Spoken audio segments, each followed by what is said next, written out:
Can you talk about the benefits of kettlebell training versus dumbbell training?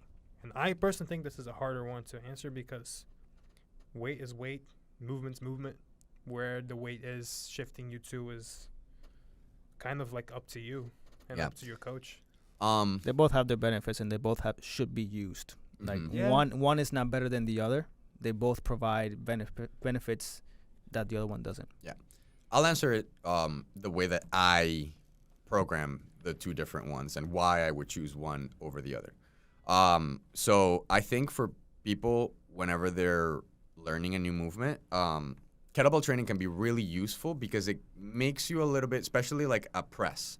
And the way that I coach a press, I think allows people to understand irradiation, which is a topic that we talk about a lot in the FRS system, which is just having more tension throughout your entire body. And the way that I teach a press when you use a kettlebell is to pull this is going to be hard for people that are only listening through audio, but to pull the kettlebell into the forearm to make sure that your knuckles are pointing in the direction that you're pressing. Because a lot of people kind of break their wrist when they're using kettlebell and they kind of just press like that. So Guilty. So that movement of pulling that kettlebell in is going to A, increase your grip strength, B, increase your wrist and elbow stability as well as shoulder, and is also going to make you more aware of your movement as you're performing it, because now you have to pay more attention to everything that's going on. So I love that aspect of just that one of like changing a press from a dumbbell to a kettlebell. You get those benefits. I think that kettlebells are really useful for plyometric training as well. So kettlebell swings, things like that. For an athlete, like if you really want to clean and if you really want to snatch, I would say that a kettlebell clean and a kettlebell snatch would be a way safer option than a barbell clean or a barbell snatch.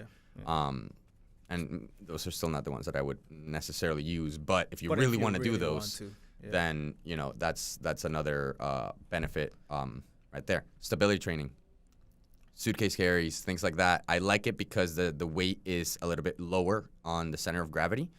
So the weight distribution feels a little bit different. For the kettlebell. Yes, for the kettlebell. It feels a little bit different, and it can just also be a new training stimulus. You know, one of my new favorite exercises that I'm doing now, I mean, it's not a new exercise, but it's the dumbbell row.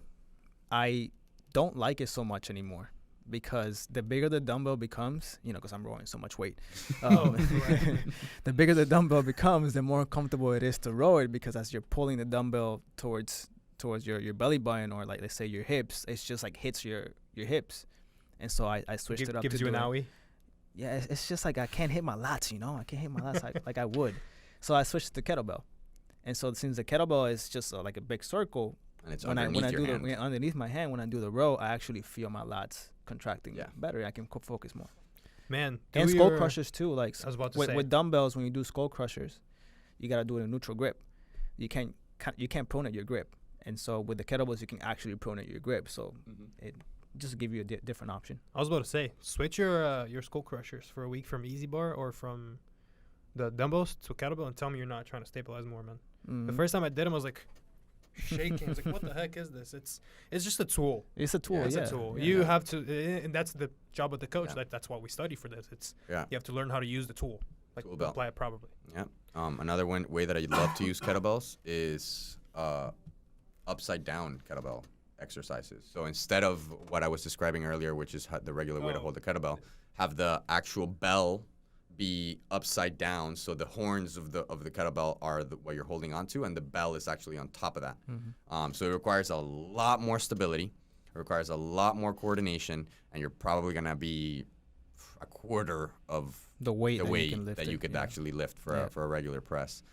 So I love doing those things for like shoulder stability, even just like carries, walking. So carrying the kettlebell upside down and walking, whether it's overhead, whether it's in a front rack position, whether it's in a 90-degree angle, shoulder flexion position, all great. Again, awareness, body movement awareness, all of those things, awareness of where your joints are at, of where your weight distribution is at, things like that. Great tool. I think it's a great tool. Yeah. Cool.